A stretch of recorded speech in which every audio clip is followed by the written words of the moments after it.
안녕하세요. 행복한 기다림 미TV입니다. 오늘은 그동안 제가 기본적인 난임에 대한 것들은 다 아실 거라 생각하고 여러 시술 등에 대한 내용을 주로 설명드렸는데, 그러고 보니 난임병원에 오시는 분들에게 보다 더 기초적인 지식도 알려드리는 것이 좋을 것 같아서 이번 시간에는 난임의 정의부터 언제 내원하고 내원하면 어떤 검사를 하는지 등에 대해서 조금 눈높이를 낮춰서 이제 처음 난임에 대해 관심을 가지고 걱정이 시작되는 분들의 입장에 맞게 설명드려보자 합니다. 예전에 제 지인 중에 치과를 절대 안 가는 분이 계셨습니다. 그래서 아니 정기적으로 검사도 받고 해야지 왜 그렇게 방치하느냐 했더니 가서 치아를 뽑는다든지 하는 무서운 소리 하면 어쩌냐고 하더군요. 이런 것을 호미로 막을 일을 불도저로 막는 격이라고 저는 생각합니다. 무서운 소리를 듣는 게 싫어서 아예 병원을 가지 않는다는 것은 나중에 병을 키워 더 고생할 수밖에 없는 상황을 만드는 것입니다. 그러니까 걱정이 되면 일단은 난임병원에 가보시는 것이 맞습니다.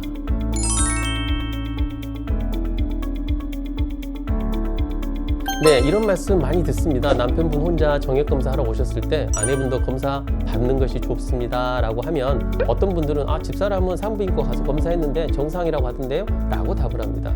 여기서 문제는 산부인과 검사는 난임검사가 아니라는 것입니다. 정상이냐 아니냐는 둘째치고 검사의 항목이 다르고 검사의 목적이 다르다라는 거죠. 산부인과에서는 아가를 가져도 되는 상태인지를 보는 빈혈, 여러 항체 검사, 기본적인 초음파 검사를 하고 거기에서 정상이라는 결과를 받는다는 것, 역시 임신해도 좋아요 라고 하는 것 이상 다른 의미는 없습니다. 난임병원의 검사는 호르몬 검사, 난소 나이 검사, 난관 조영술 등 내분비적인 대랑 기능과 나팔관이나 자궁이 임신이 가능한 상태인지 등을 관찰하는 검사를 하기 때문에 환자를 검사하는 목적과 방향 자체가 아예 다릅니다.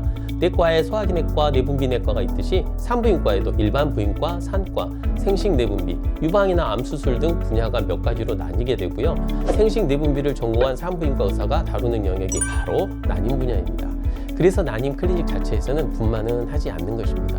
반대로 산과 의사가 시험 가능하게 시술을 하지도 않습니다.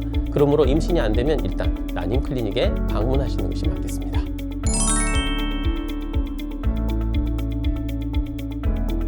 세 가지 관점이 있습니다. 일단 하나는 나이입니다. 35세 이하이시면 1년 정도는 튀임없이 관계를 해보시고요. 35세 이상이시면 6개월 정도 시도했는데 임신이 안 되면 일단 한번 내원해 보시는 것이 좋습니다.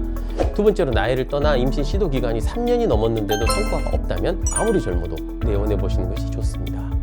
그 정도 기간이면 피임 없이 충분히 임신에 성공할 수 있기 때문에 어떤 문제가 있는지 알아보시는 것이 맞습니다.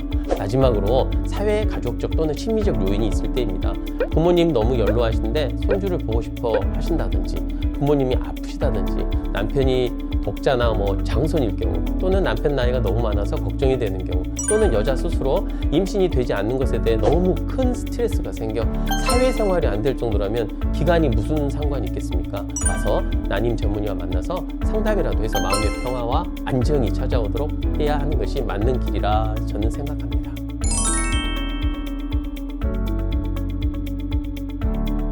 사실 저도 매너리즘이겠죠? 내원하시는 분들께 설명하다 보면 고개는 끄덕이는데 무슨 말인지 모르셔서 나간 후 간호사에게 다시 문의하시는 분들을 만나곤 합니다.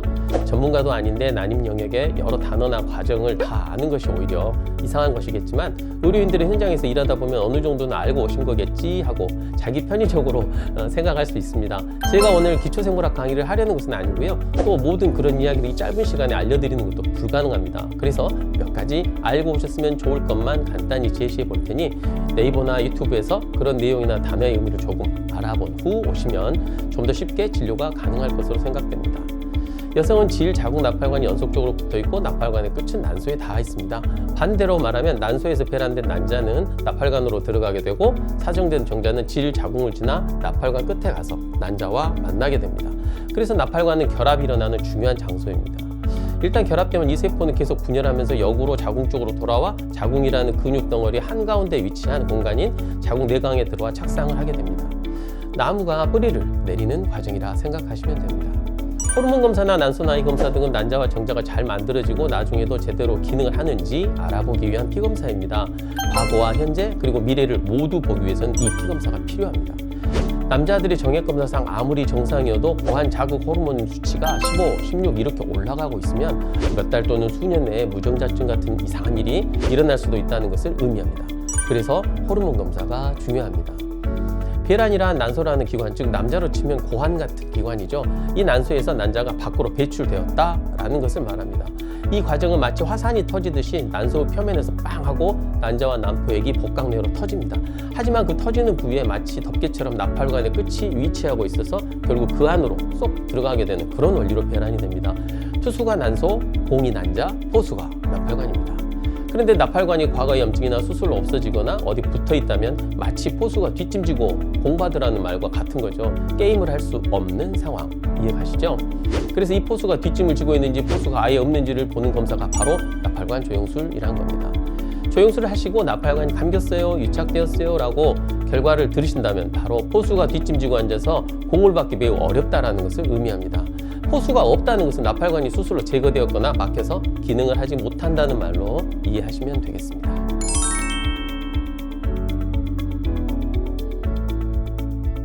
이게 나팔관은 초음파에서 정상적으로 보이지 않습니다. 가늘고 긴 기관이라 여러 장기들 사이에 놓여 있으면 보이지 않을 뿐더러 자궁의 끝에 붙어서 마치 나뭇가지처럼 나와 있어 그 경로도 매우 다양합니다. 그리고 결정적으로 초음파에서 나팔관이 보인다고 해도 그 관이라는 게 수도 파이프 같은 거라 안에서 난자와 정자가 지나가고 배아도 지나가야 하는, 즉 기능을 해야 비로소 정상이라고 하는데 그것까지는 초음파로 볼 수는 없는 것이라 관 안으로 조영제를 쏘면서 정상적으로 조영제가 잘 통과되는지까지 봐야 하는 것이라 이해하시면 되겠습니다. 물론 나팔관 끝이 막혀서 물이 차는 난관 수종이라는 병이 있는데 이런 비정상적인 경우는 나팔관이 부어서 쉽게 초음파 검사에서 확인이 가능합니다만 이러면 나팔관이 막힌 거나 좋지 않은 상황이 되겠습니다.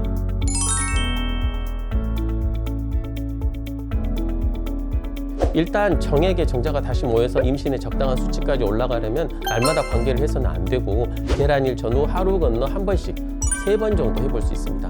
그러나 난임병원에 오시면 초음파 검사를 통해 거의 100%에 가깝게 배란일을 지정해 줄 수 있기 때문에 의사가 지정한 날과 하루 건너 한 번, 그렇게 2번 정도만 관계를 해도 충분히 임신 시도를 했다라고 볼 수 있습니다. 정자는 사정되고 4일간 살아있고 난자는 하루를 버틸 수 있습니다. 그렇기 때문에 이론적으로는 배란일 4일 전에 관계한 것부터 배란 다음 날까지 약 5일 정도가 가임기지만 배란 시기에 들어온 정자가 더 활동성도 좋고 수정 능력도 좋기 때문에 그 적절한 시점을 골라서 관계하시는 것이 유리하겠습니다. 오늘은 난임병원에 한번 가봐야 하나 하고 고민하시는 부부들에게 내원전의 사전 지식을 조금 가지고 가셨으면 하는 바람에서 몇 가지 말씀드렸습니다. 다음 시간에도 이어서 궁금해하시는 사항에 대해서 될 수 있으면 쉽게 풀어서 말씀드려 보겠습니다. 감사합니다.